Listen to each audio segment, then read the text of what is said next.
കടകളി, Denis മുതലാളി, Thomas Malavi, George കാരകുഴി, അഞ്ച് കാരകുഴി, സാദിഖ് കാരകുഴി, പിന്നെ ആ പാമ്പക്കിലെ മോനെ ലിയോ അവനുണ്ടെന്ന്. പിന്നെ ഇതിലെ കഥാപാത്രങ്ങളാരും ഇവിടെ ഈ കലാപാത്രങ്ങൾ ആരുമായും ഒരു സാദൃശ്യമില്ലായെന്നുള്ളത് ഇതിനുണ്ടെങ്കിൽ തന്നെ അവരുടെ കുട്ടികളെ എന്നാണ് അവർ കണ്ടുകാരൻ്റെ അടിപൊളി പരിപാടിയാണ്. മക്കളെ റെഡിയാണ്. ആദ്യത്തോടുകൂടി നാടകം തുടങ്ങുകയാണ്. സെന്റ് ആൻഡ്രീസ് ടോറസ് അവതരിപ്പിക്കുന്നു ഒരു ഒന്നൊന്നര വെഞ്ചരിപ്പ്.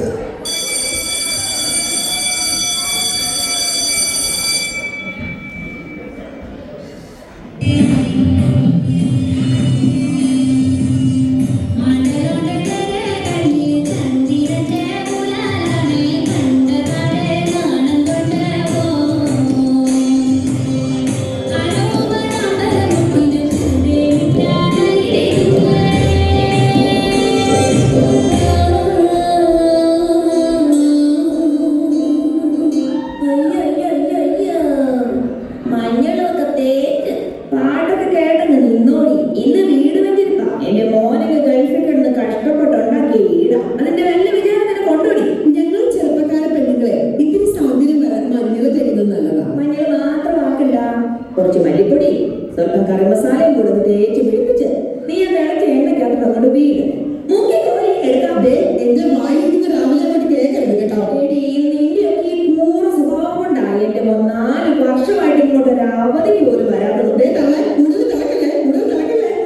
നിന്റെ തള്ളം നിങ്ങൾ എന്റെ തനി സ്വഭാവം നീ കണ്ടിട്ടില്ല. എന്റെ സ്വഭാവം നിങ്ങൾ കണ്ടിട്ടില്ല. കുറെ കാലമായി ഇങ്ങനെ ഓങ്ങി വെച്ചേക്കാറുണ്ട്. പിന്നെ രാവിലെ തുടങ്ങിയിട്ടുണ്ട്. എന്റെ പൊന്നു ചേച്ചി, നല്ലൊരു ആഘോഷ ദിവസമായിട്ട് നാട്ടുകാരെ കൊണ്ട് അതും ഇതും പറയിപ്പിക്കല്ലേ രണ്ടുപേരും. പറഞ്ഞേക്കാം. അങ്ങനെ പറഞ്ഞു കൊടുക്ക് ഗീവർഗീസേ. ഇന്നിവിടെ നല്ലൊരു ചടങ്ങ് നടക്കുക. ഈ വീടിന്റെ വെഞ്ചരിപ്പ് അതിന്റെ ഒരുക്കെന്തെങ്കിലും നടത്തണം. അതോ ഈ കളവയ്ക്കുണ്ട് പൊക്കിട്ട് കളറാണ്. പ്രായമുള്ള കളവയല്ലേ, വിട്ടുകള. ഇവിടെ ഞാൻ കണ്ടിട്ടില്ലല്ലോ. നിനക്ക് മനസ്സിലായില്ലേ? നമ്മുടെ ഗീവർഗീസ്. നിന്റെ വീട് എവിടാ? അരുവിത്തറ. അയ്യോ, ആ ഗീവർഗീസ് അല്ല. നമ്മുടെ അയലോകത്ത് കഴിഞ്ഞ ആഴ്ച വാടകയ്ക്ക് താമസിക്കാമെന്ന് ഗീവർഗീസ്. ഈ വീട്ടിൽ ഇവനെ ഉള്ളു ഒരു കൈസഹായത്തിന്. അവനോടെങ്കിലും ഇത്തിരി മനുഷ്യപ്പറ്റോടെ പെരുമാറും. ചേച്ചി, പിന്നെ ഒരു കാര്യം, ആൾക്കാരൊക്കെ വരുമ്പോ വെറും നല്ല ദിവതിയാണോ പ്രാർത്ഥിക്കുന്നത്? ഇവിടെ ഇരുന്നാ പ്രാർത്ഥിക്കുന്നേ. അയ്യോ, പായൊന്നും വേണ്ടേ. എന്നോടാണ് ചോദിക്കുന്നത്, പാ വേണ്ടേ? അവർക്ക് വിവരമില്ലടാ. പായിടണം, തിരികത്തിക്കണം, ഇതൊന്നും അവർക്കറിയത്തില്ല. ഒരു കാര്യം ചെയ്യും, ഒരു പാ ഞാൻ തരാം. പക്ഷെ ഞാൻ കിടക്കുന്ന പായ അതുപോലെ എന്റെ കൈ തിരിച്ചു തരണം. പറഞ്ഞേക്കാം. അമ്മായിമ്മയാണെങ്കിൽ സ്നേഹമുണ്ട് ചേച്ചിയോട്. കണ്ടില്ലേ? ഇത് സ്നേഹം കൊണ്ടൊന്നുമല്ലടാ. നീ നോക്കിക്കുക. അങ്ങനെയൊന്നും പറയല്ലേ ചേച്ചി. അതേ കൊണ്ടുവരുന്നു. ഇന്ന് കഴിഞ്ഞ ഉടനെ ഇങ്ങ് തരണം കേട്ടോ. അപ്പൊ ചേച്ചി ഇവിടെ വരിക്കണോ അതോ അങ്ങോട്ട് വരിക്കണോ? എടാ, അവർക്ക് അതിനുള്ള വലതിരിവൊന്നും ഇല്ലടാ. നീ എവിടെയും വരികടാ, ഇങ്ങോട്ട് വരി. നമുക്ക് ഒരു കാര്യം ഇവിടെ ഇടാം. അപ്പൊ വരുന്നവരെയൊക്കെ നമുക്ക് ഈ പായ അച്ഛനും കമ്പ്യാർക്കും കസര മനസ്സിലായി? അമ്മച്ചിയെ എന്നാടാ ഇത് പായ അപ്പൊ കട്ടളപ്പടി? എന്നെ നിനക്ക് പേടിച്ചില്ലേ? നിങ്ങളെ ഒരു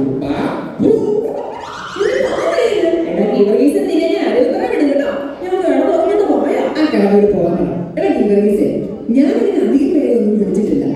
എങ്കിലും നമ്മുടെ ബൈജു വരും, ജൈവോ വരും, പിന്നെ ഷെജി, ആഷ്ലി, എൽവിഡ്, പിന്നോ, കുറച്ച് പേരെ വിളിച്ചിട്ടുള്ളൂ.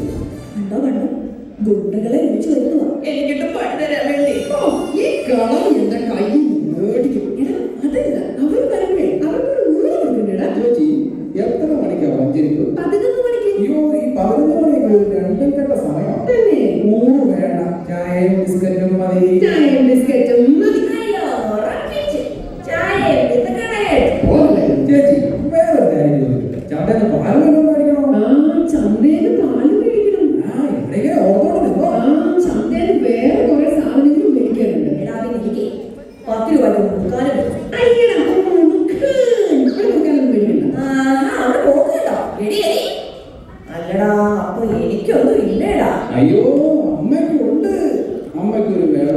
കിരീടവും ഒരു ടീന് പൗഡറും പിന്നെ തലയ്ക്ക് വെക്കാൻ വലിയ മെഴുകുതി വേണി തിരക്കാണോ അടുത്ത കർക്കടകത്തിനെ വെളുക്കും.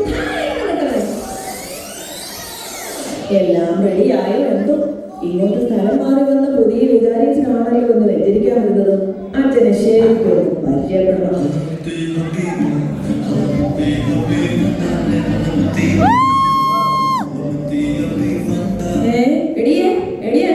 അച്ഛൻ നേരത്തെ എന്തെന്ന് തോന്നണേ? അച്ഛനോ ഇതോ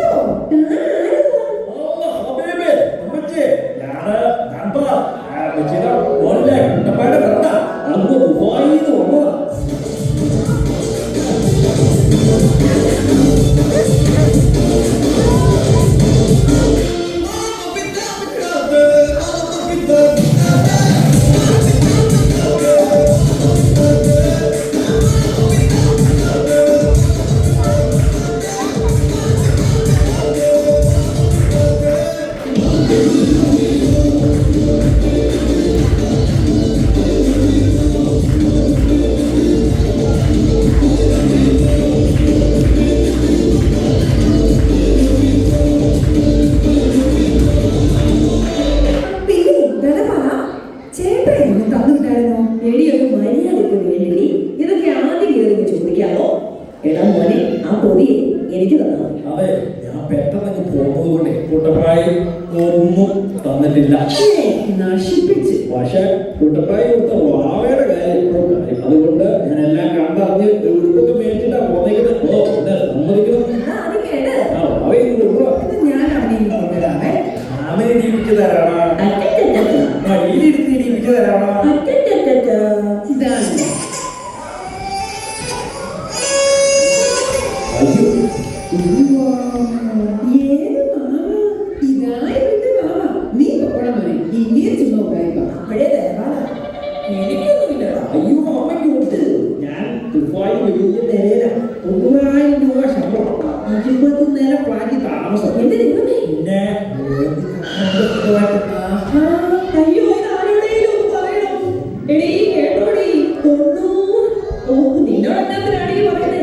എടീ ഷിഞ്ചു, മഞ്ജു, എടീ നിമ്മിയേ കേട്ടോ, ഇതെന്റെ മോന്റെ കൂട്ടുകാരനാ. 90,000 രൂപ ശമ്പളം, 3 ആള്, 20 നിലയെ താമസിക്കുന്നു. എന്റെ മോനെ സന്തോഷം കേട്ടോ, സന്തോഷം. പിന്നെ അമ്മേ ഓക്കെയാണോ?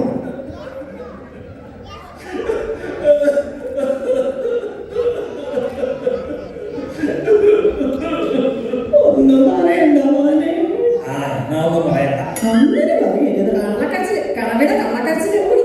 എന്റെ മോനെ അവൻ അയക്കുന്നതിന്നേ എനിക്ക് ശകലം വീടി കുഴമ്പ് മേടിക്കാൻ പോലും 10 പൈസ തരത്തില്ലല്ലോ. ഓ, ഇനി അതിന്റെ കുറവേ ഉള്ളൂ. അതിനെന്റെ അമ്മ ഞാൻ തരത്തില്ല പൈസ. അമ്മ നല്ല എണ്ണയും കുഴപ്പമൊക്കെ മേടിച്ചു പറ്റി ഉഷാറായിട്ടിരിക്കണം. ഒരു 2 കൊല്ലത്തേക്ക് മേടിച്ചു വെച്ചോ. എന്നാ ഞാൻ പോകട്ടെ. പോയിട്ട് ഇത്തിരി തേക്കട്ടെ. എടീ, നീ ഇത് കാണടി. എനിക്ക് എണ്ണയും കുഴമ്പും മേടിക്കാൻ എന്റെ പൊന്നുമോ തന്ന പൈസ. മേടിച്ചു വെച്ചോ. എനിക്കൊക്കെ വേണം നിങ്ങളുടെ പൈസ. എനിക്ക് 2 വർഷത്തേക്ക് തന്നേക്കുന്നതാ. നീ ഇത് നോക്കടി. ധനപാലോ എന്തോ ഇന്ന് വന്നേ. നിനക്ക് എത്ര രൂപയാ ശമ്പളം? 90,000. 20 നിലയുടെ നേരെ താമസം. അവരുടെ വീട് റിസർവ് ബാങ്കിൽ എടുക്കണോടാ ഈ പൈസ. ഓരോ ഈ വഴിക്ക് മേലെ കണ്ടുപോയി കടിക്കണം തന്നെയൊക്കെ. ആ കാശിനൊക്കെ ഗൾഫിൽ പോകാറുണ്ടല്ലോ. ഇതല്ലായിരുന്നല്ലോ ധനപാലം വന്നപ്പോഴും. അങ്ങനെ പറയാതെടി. അങ്ങനെ മാറിക്കേ. ഇനി അത്രയ്ക്കൊന്നും വെള്ളിക്കാതെ നല്ല പണവും പാരമ്പര്യമുള്ള തറവാടാണ് എന്റേത്. കണ്ടാലും പറയും അറിയാം. തോമാശ്ശേരിയുടെ നേരിട്ട് മാമോദീസം നോക്കിയ ബ്രാഹ്മണ ഒരുപാടിനാണ്. അയ്യോ, ഞാൻ ആദ്യം കാണുവാണേ ഈ കോലത്തിലെ ബ്രാഹ്മണിയെ. അത്രയ്ക്കായി.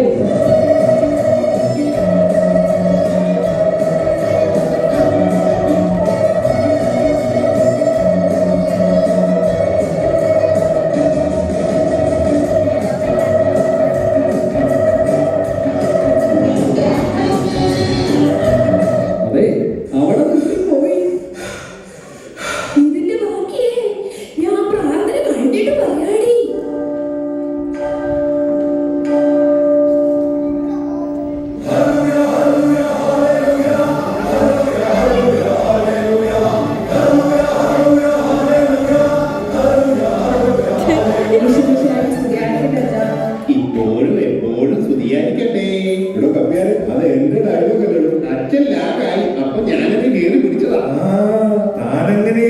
കേറി പിടിക്കണ്ട കേട്ടാ. കെട്ടിരിക്കുമ്പം ജയിലാടണ്ട. ഞാൻ ഈ ഇടവകയിൽ ജോയിൻ ചെയ്തിട്ട് ആദ്യമായി പങ്കെടുക്കുന്ന ചടങ്ങ്. നിങ്ങളുടെയൊക്കെ പേരെന്നാ? അങ്ങനെയല്ല ശരിക്കുള്ള പേര് ഉറവേന്ന്. ആഹാ, അപ്പൊ നിന്റെ പേരോ? എന്റെ പേര് അന്ന. സ്വഭാവം വെറും അന്ന. ഓ, നിർത്ത് നിർത്ത്. അച്ഛാ, ഞാൻ ഗീവർഗീസ്. ഇവിടെ അടുത്തോളാം. എന്താണ് അച്ഛന്റെ പേര്? എന്റെ പേര് മിന്റുമോൻ. എന്റെ പൊന്നച്ചോ, അച്ഛന്റെ രൂപവും ഈ ഭാവവും ഒക്കെ കണ്ടപ്പോ വല്ല ഫ്രാൻസിസോ അലക്സാണ്ടറോ മിനിമം ഒരു ടോമിയെങ്കിലും പ്രതീക്ഷിച്ചു. എന്റെ പൊന്നച്ച. എല്ലാരും എത്തിയെങ്കിലും നമുക്കന്ന് തുടങ്ങിയേക്കാം. ഒരിക്കലും എല്ലാവരും എത്തിയച്ചു. പിന്നെ നമ്മുടെ കൈക്കാരൻ എത്തിയിട്ടില്ല. ഇത് കൈക്കാരൻ മാത്രമല്ല, വരുന്ന പെരുന്നാളിന്റെ പ്രതിസന്ധി കൂടാ. ഓ, എന്റെ വല്യമ്മേ, പ്രസദേന്തി പ്രസദേന്തി. അങ്ങേക്ക് വലിയ കുഴപ്പമുണ്ട്. അതെന്താ? ഏത് പരിപാടിക്കും ഏറ്റവും താമസിച്ചേ എത്തത്തുള്ളൂ. ഇങ്ങനെ നോക്കണ്ട അച്ഛാ, ഇപ്പോഴെങ്കിലും വരികയില്ല. എങ്കിൽ നമുക്കൊരു പ്രാർത്ഥനാകാലത്തോടെ തുടങ്ങാം. ആരാ പാടുന്നത്? ഞാൻ പറയാവേ. അക്കരയ്ക്കു യാത്ര ചെയ്യും സിയോൻ സഞ്ചാരിയും. എന്റെ മോൻ നന്നായി പാടുവച്ചാ. അവനെ ഒരു പാട്ട് പ്രാക്ടീസ് ചെയ്യുന്നുണ്ടായിരുന്നു. ഇഷ്ടപ്പെട്ടാൽ അവനെ പള്ളിക്കോയിൽ എടുക്കണേ അച്ഛാ. എന്നാ മോനെ ഇങ്ങ് വിളിക്കേ, അച്ഛൻ കേക്കട്ടെ പാട്ട്. ഡാ, മോനെ ഇങ്ങ് പാടാ. വരുന്ന ദുഃഖ വെള്ളിയാഴ്ച പാടാൻ കമ്പോസ് ചെയ്ത പാട്ടൊന്ന് പാടിക്കേ.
ഇതുപോലത്തെ പാടിക്കൊണ്ട് അങ്ങോട്ടെങ്ങാനും വന്ന നിന്നെ ഞാൻ അതൊക്കെ പോട്ടെ. നീ നന്നായി പഠിക്കുമോ? മിടുക്കനാ. കഴിഞ്ഞ വേദോള പരീക്ഷയ്ക്ക് എഴുതിയതാ ആദാവിന്റെ മകന്റെ പേര് അബു. ചുമ്മാ പറയല്ലേ അമ്മച്ചി. എന്നോട് പറഞ്ഞതാണേ പേപ്പർ നോക്കി കന്യാകുമാരി. എന്റെ ഈശോയെ, ഞാൻ ഈ ഇടവകയിൽ എത്തിയിട്ട് വളരെ കുറച്ച് നാളെ ആയിട്ടുള്ളൂ. ഇപ്പൊ തന്നെ ഇവിടുത്തെ ആൾക്കാരെ പറ്റി ഏകദേശം ഒരു ധാരണ എനിക്ക് കിട്ടി.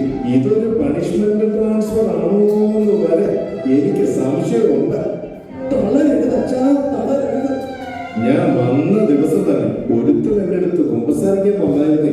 ഇമാതിരി ഒരു കുമ്പസാരം എന്റെ ലൈഫിൽ ഞാൻ കേട്ടിട്ടില്ല. 2 ദിവസമാണ് മരിച്ചു കിടന്നത്. ആ, വന്നല്ലോ വരമാനം. അല്ല, നമ്മുടെ കൈക്കാരൻ.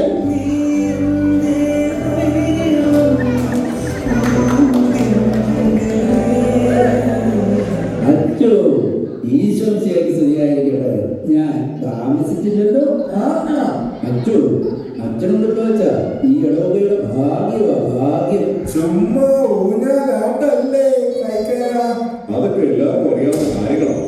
നിങ്ങൾക്കറിയാമോ, ഇതിനു മുമ്പത്തെ അച്ഛൻ തരട്ടെ എന്നും പറഞ്ഞ് എന്നും എന്നെ വരട്ടുകാരൻ ഈ അച്ഛനാണെന്ന് എനിക്കറിയാം. പിന്നെ നിങ്ങൾക്കൊന്നും കിട്ടാത്ത ഒരു ഭാഗ്യം എനിക്ക് കിട്ടി. ഈ തങ്കപ്പെട്ട പൊന്നും കൂടെ പോലത്തെ ഈ അച്ഛന്റെ അടുത്ത് ആദ്യമായി കുമ്പസാരിക്കാനുള്ള ഭാഗ്യം.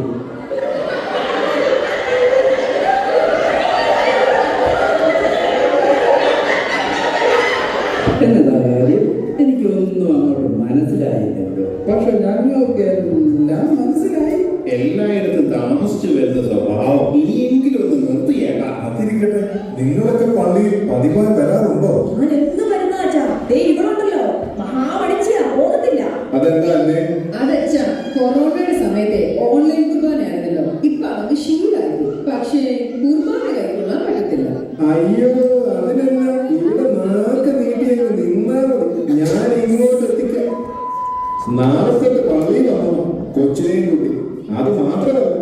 സന്ധ്യാപ്രാർത്ഥന മുടക്കരുത്.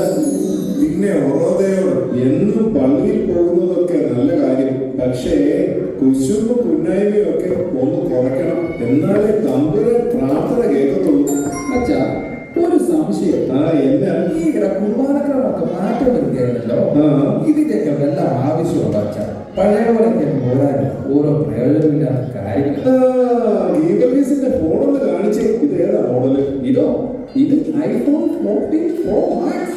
അപ്ഡേറ്റ് ഒക്കെ ചെയ്തായിരുന്നോ? പിന്നെ അതൊക്കെ നിന്റെ ഈ ഇട്ടാൽ പൊട്ടുന്ന ഫോൺ അപ്ഡേറ്റ് ചെയ്യുന്നത് നിനക്ക് പ്രധാനമാണെങ്കിലേ ഏറ്റവും വിശിഷ്ട പ്രാർത്ഥനയായ വിശുദ്ധ കുർബാന അപ്ഡേറ്റ് ചെയ്യുന്നത് സഭയ്ക്ക് പ്രധാനമായിരുന്നു കേട്ടോ.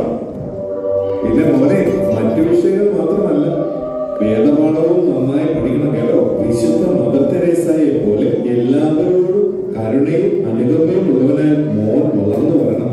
അതിന് നിങ്ങളൊക്കെ വേണം മാതൃക കാണിക്കാൻ. ശരി അച്ഛാ. എങ്കിൽ നമുക്ക് അടുത്ത പരിപാടിയിലേക്ക് പ്രവേശിക്കാം.